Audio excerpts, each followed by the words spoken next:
Hi dears, welcome back. പുതിയ ഒരു ക്ലാസ്സിലേക്ക് എല്ലാവർക്കും സ്വാഗതം. സസ്റ്റൈനബിൾ ഡെവലപ്മെൻറ്റ് അഥവാ സുസ്ഥിര വികസനം എന്ന ഒരു ടോപ്പിക്കാണ് ഇന്നത്തെ ക്ലാസ്സിൽ എക്സ്പ്ലെയിൻ ചെയ്യുന്നത്. സസ്റ്റൈനബിൾ ഡെവലപ്മെൻറ്റ് എന്താണ്? പാരിസ്ഥിതിക സൗഹൃദം പുലർത്തുന്ന വികസനം എന്നതാണ് സുസ്ഥിര വികസനം എന്നതുകൊണ്ട് അർത്ഥമാക്കുന്നത്. അതായത് പരിസ്ഥിതിക്ക് സൗഹൃദം പുലർത്തുന്ന രീതിയിൽ പരിസ്ഥിതിയെ നോവിക്കാതെയുള്ള വികസനത്തെയാണ് എന്തു പറയുക? സുസ്ഥിര വികസനം എന്ന് പറയുന്നത്. ഭാവി തലമുറയുടെ ആവശ്യങ്ങൾ നിറവേറ്റാൻ വിഘാതമാകാത്ത വിധത്തിൽ ഇന്നത്തെ തലമുറയുടെ ആവശ്യങ്ങൾ നിറവേറ്റുന്ന വികസനം എന്നതാണ് ഈ സുസ്ഥിര വികസനത്തെക്കുറിച്ചുള്ള കാഴ്ചപ്പാട്. അതായത് സസ്റ്റൈനബിൾ ഡെവലപ്മെൻറ്റ് എന്ന് പറഞ്ഞു കഴിഞ്ഞാൽ protection of future economic growth and future development ആണ്. അതായത് ഫ്യൂച്ചറിലും എന്തുണ്ടാവണം? എക്കണോമിക് ഗ്രോത്ത് ഉണ്ടാവണം, ഫ്യൂച്ചർ ഡെവലപ്മെൻറ്റ് ഉണ്ടാവണം. കൂടാതെ it is A process of development in which economic and other policy. ഇവിടെ സാമ്പത്തികമായിട്ടുള്ള പോളിസികൾ മാത്രമല്ല, മറ്റുള്ള എല്ലാ ഡെവലപ്മെൻറ്റും അവിടെ ഉണ്ടായിരിക്കണം. സോഷ്യലി ഉണ്ടാവണം, എക്കോളജിക്കലി ഒക്കെ എന്തായിരിക്കണം? അവിടെ സസ്റ്റൈനബിൾ ആവണം.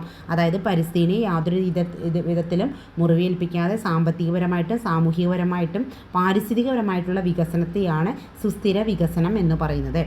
ഈ പരിസ്ഥിതി എന്ന് പറഞ്ഞു കഴിഞ്ഞാൽ നമുക്ക് മുൻ തലമുറയിൽ നമുക്ക് കൈമാറി കിട്ടിയതാണ് അല്ലേ. അപ്പോൾ ഈ പരിസ്ഥിതിയെ യാതൊരു വിധത്തിലും മുറിവേൽപ്പിക്കാതെ അല്ലെങ്കിൽ യാതൊരു വിധത്തിലും അതിന് യാതൊരു വിഘാതവും ഏൽക്കാതെ അടുത്ത തലമുറകൾക്കും കൂടി കൈമാറാൻ നാം ഓരോരുത്തരും എന്താണ്?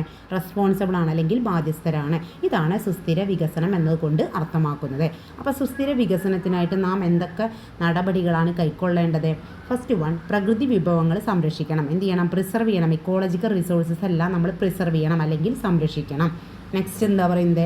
മലിനീകരണം നിയന്ത്രണ വിധേയമാക്കണം. നമ്മൾ പൊല്യൂഷൻ എല്ലാം തന്നെ എല്ലാ തരത്തിലുള്ള പൊല്യൂഷനും എന്ത് ചെയ്യണം? All kinds of pollutions reduce ചെയ്യണം അല്ലെങ്കിൽ ഡിക്രീസ് ചെയ്യണം.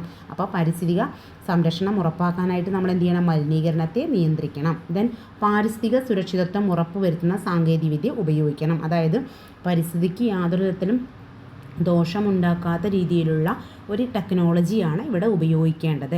ദെൻ നെക്സ്റ്റ്, പുതുക്കാവുന്ന വിഭവങ്ങൾ നിലനിൽക്കാവുന്ന വിധത്തിൽ മാത്രം ചൂഷണം ചെയ്യുക.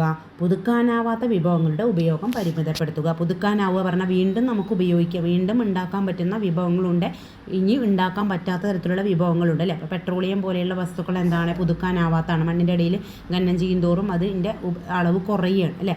അപ്പോൾ അത്തരം വിഭവങ്ങളൊക്കെ നമ്മൾ ഉപയോഗിക്കുമ്പോൾ എന്ത് ചെയ്യണം? അതിനെ നിയന്ത്രിക്കണം അല്ലെങ്കിൽ പരിമിതമായിട്ട് അതിന് ഉപയോഗിക്കുക. ഇനി പുതുക്കാവുന്ന വിഭവങ്ങൾ പറഞ്ഞാൽ സൺലൈറ്റ്, സൂര്യപ്രകാശത്തിൽ നിന്ന് നമുക്ക് എനർജി ഉണ്ടാക്കാം അല്ലേ. അതുപോലെ തന്നെ വിൻഡിൽ നിന്ന് എനർജി ഉണ്ടാക്കാം. അതൊക്കെ എന്താ? പുതുക്കാനാവുന്ന റിസോഴ്സ് അല്ലെങ്കിൽ വിഭവങ്ങളാണ്. അപ്പോൾ അതിനെന്ത് ചെയ്യുക? നിലനിൽക്കാവുന്ന രീതിയിൽ അതിനെ ഉപയോഗപ്പെടുത്തുക, അതിന് ചൂഷണം ചെയ്യാതിരിക്കുക. അതാണ് ഇവിടെ കൊടുത്തിരിക്കുന്നത്.